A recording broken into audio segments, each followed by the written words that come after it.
Habatus Renungan Harian Anak. Selamat pagi Sobat Habatus semua. Habatus, hidupku bagi Kristus. Adik-adik, kemarin di Renungan Habatus kita sudah belajar bahwa akhirnya kota Yeriko bisa dikuasai oleh bangsa Israel. Bisa dikalahkan oleh bangsa Israel. Semuanya oleh karena pertolongan Tuhan. Tembok Yeriko yang begitu tebal itu bisa diruntuhkan. Dan bangsa Israel memperoleh kemenangan atas kota Yeriko. Tapi Tuhan juga memberikan satu perintah ketika mereka sudah berhasil menguasai kota Yeriko. Yaitu mereka harus menumpas habis seluruh isi kota Yeriko, termasuk harta benda yang dimiliki orang-orang Yeriko. Kecuali benda-benda yang dikhususkan untuk Tuhan, yaitu berupa emas, perak, tembaga, besi, dan benda-benda logam lainnya. Semuanya itu dikhususkan untuk menjadi perbendaharaan di rumah Tuhan. Sayangnya ada satu orang yang tidak taat dan tidak mendengar firman Tuhan. Hal itu menyebabkan hukuman bagi seluruh bangsa Israel. Kita akan bersama-sama melihat di dalam Yosua pasal 7 ayat 1 sampai yang ke-26. Nanti adik-adik bisa membaca ayat-ayat ini secara lengkap di Alkitab masing-masing di rumah. Ibu akan terlebih dahulu membacakan di ayat yang pertama. Tetapi orang Israel berubah setia dengan mengambil barang-barang yang dikhususkan itu. Karena Akan bin Karmi bin Sabdi bin Serah dari suku Yehuda mengambil sesuatu dari barang-barang yang dikhususkan itu. Lalu bangkitlah murka Tuhan terhadap orang Israel. Jadi ada satu orang. Siapa?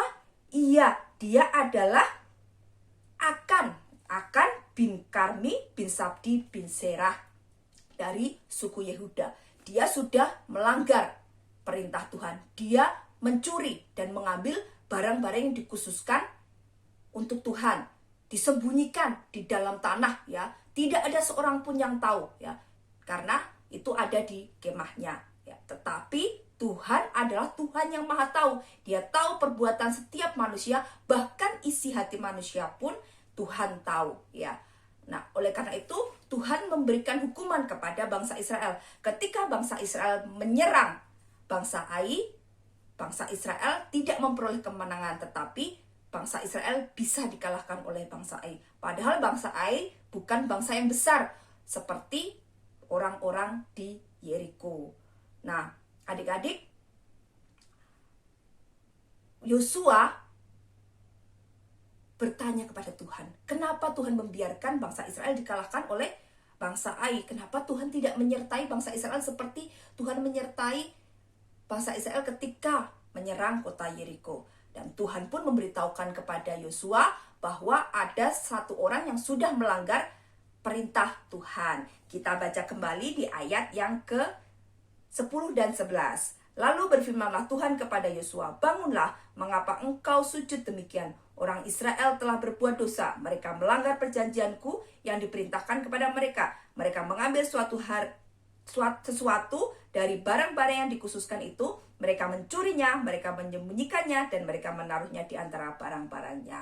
Nah, mendengar apa yang dikatakan Tuhan, maka Yosua diperintahkan oleh Tuhan untuk memanggil setiap suku, dan nanti setiap suku itu akan dipilih oleh Tuhan, ya.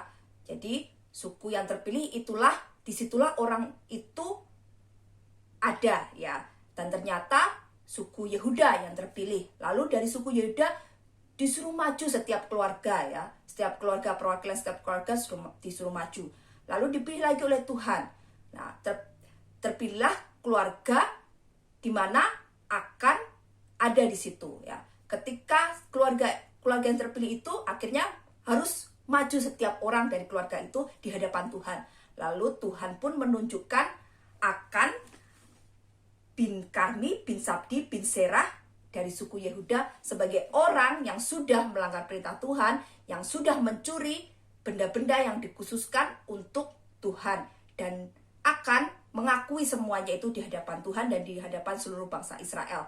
Ya, ketika Yosua menanyakan apakah dia sudah mengambil barang-barang yang dikhususkan itu. Dia mengatakan bahwa dia sudah mengambil itu dan menyembunyikannya di dalam tanah di kemahnya. Kita lihat kembali di ayat 20. Lalu akan menjawab Yosua, katanya, benar, akulah yang berbuat dosa terhadap Tuhan Allah Israel, sebab beginilah perbuatanku. Ayat yang ke-21, aku melihat di antara barang-barang jarahan itu jubah yang indah, buatan Sinear, dan 200 shikal perak, dan sebatang emas yang 50 shikal beratnya. Aku mengingininya, maka aku ambil. Semuanya itu disembunyikan di dalam kemahku dalam tanah, dan perak itu di bawah sekali. Ya, padahal akan sudah menyembunyikannya sangat rapi dan tidak ada seorang pun yang tahu. Tetapi Tuhan adalah Tuhan yang maha tahu. Dimanapun akan menyembunyikan barang-barang itu, Tuhan pasti mengetahuinya.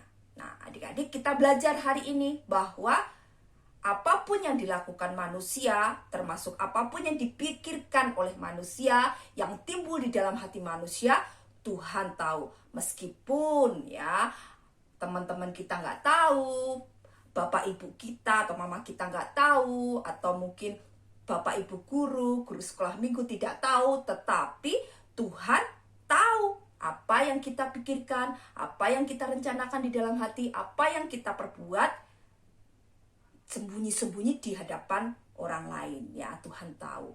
Dan Tuhan tidak menyukai perbuatan yang seperti itu. Ya, dia tidak ingin anak-anaknya melakukan hal-hal seperti itu. Ya, contohnya seperti ini. Ketika adik-adik mungkin bermain bola, ya, tiba-tiba bola yang adik-adik tendang merusak tanaman orang lain, ya, merusak tanaman orang. Di situ tidak ada siapa-siapa, tidak ada yang tahu. Nah, sebagai anak Tuhan yang baik, tidak boleh langsung pura-pura tidak tahu, ya, langsung pulang gitu. Ketika orang itu melihat, aduh, siapa yang merusak tanaman saya, ya? Adik-adik diam saja. Tidak ada yang tahu, saya takut dimarahi, ya udah saya nggak bilang aja. Nah, tapi ingat, Tuhan tahu dan itu dosa di hadapan Tuhan, ya. Anak yang baik, anak Tuhan harus mengakui kesalahannya meskipun tidak ada seorang pun yang tahu. Datang kepada bapak atau ibu yang mempunyai tanaman itu, bilang dengan baik-baik, minta maaf, tadi saya bermain bola tidak sengaja, bolanya mengenai tanaman bapak atau mengenai tanaman ibu sehingga rusak, ya. Itu anak Tuhan yang baik. Atau mungkin, ya, waktu di sekolah, ya, masih bersekolah gitu, semuanya sedang istirahat di luar, lalu tiba-tiba kita tidak sengaja menjatuhkan tempat pensil atau menjatuhkan peralatan teman kita sehingga rusak, ya. Kita lihat, oh, tidak ada yang tahu. Udah, saya ambilin aja, saya taruh lagi di mejanya dalam keadaan rusak, kita diam saja dan langsung keluar ikut bermain dengan yang lainnya. Nah, itu perbuatan yang tidak benar. Tapi ingat bahwa Tuhan tahu semua yang adik-adik lakukan secara sembunyi-sembunyi, ya. Anak yang baik, anak Tuhan harus mengakuinya, minta maaf kepada teman yang sudah kita rusak barangnya secara tidak sengaja. Kita ngomong baik-baik, maaf ya, tadi saya waktu lewat menyenggol, ya, mungkin tempat pensil atau barang-barangmu sehingga jatuh dan rusak. Minta maaf ya, nanti kalau saya punya uang saya akan ganti, gitu ya. Itu anak-anak Tuhan yang baik, ya. Itu beberapa contoh yang kadangkala kita tidak sadar karena kita takut, akhirnya kita tidak mau mengakuinya. Berhubung tidak ada yang tahu, ya. Tidak ada yang tahu. Ya udahlah, saya simpan sendiri saja, gitu, ya. Tetapi ingat, Tuhan selalu tahu apa yang kita perbuat. Tuhan selalu tahu apa yang kita pikirkan. Tuhan selalu tahu apa isi hati kita. Jadi, kita harus menjadi anak-anak Tuhan yang menyenangkan hati Tuhan. Selalu hidup jujur, selalu hidup dengan kebenaran. Ketika Bapak Ibu atau orang tua kita menanyai kita, kalau belajar daring di rumah, di dalam kamar, sepertinya mengerjakan tugas dari HP, ternyata kita membuka yang lainnya. Mungkin kita main game, atau kita membuka Facebook, atau membuka Instagram, atau TikTok, ya. Tapi ketika Bapak, Ibu, atau orang tua kita masuk kamar, kita buru-buru kembali ke pelajaran kita, ya. Nah, itu tidak boleh dilakukan. Ingat, Tuhan tahu kalau waktunya untuk belajar secara daring, mengerjakan tugas melalui HP, ya harus mengerjakan tugas, tidak boleh melakukan yang lainnya dari HP itu. Nah, hal itu juga mempengaruhi orang lain. Adik-adik ingat ya tadi bahwa ketika akan berbuat dosa, berbuat tidak taat kepada Tuhan, tidak hanya dia yang mendapat hukuman, tetapi seluruh bangsa Israel juga mendapat hukuman. Ketika kita tidak jujur, ketika kita menyembunyikan dosa kita, dan saat itu ketahuan, tidak hanya kita yang mendapat hukuman, tetapi orang tua kita juga mendapat malu. Aduh, saya punya anak kok bisa melakukan itu ya, tidak berkata jujur, suka berbohong, melakukan sesuatu dengan sembunyi-sembunyi. Nah, orang tua kita malu ya, merasa tidak berhasil untuk mendidik kita. Nah, kasihan ya, padahal dengan bekerja keras mereka berusaha untuk mendidik kita menjadi anak-anak yang baik sesuai dengan kehendak Tuhan. Nah, juga mungkin guru-guru kita juga menjadi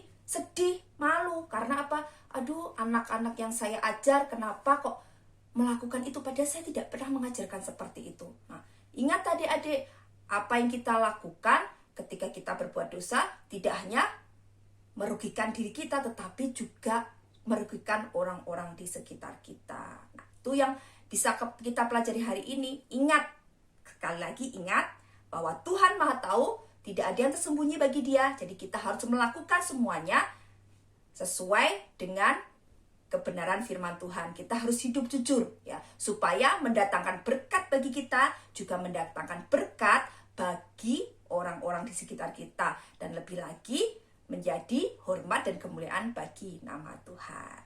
Mari kita berdoa bersama-sama untuk mengakhiri renungan kita hari ini.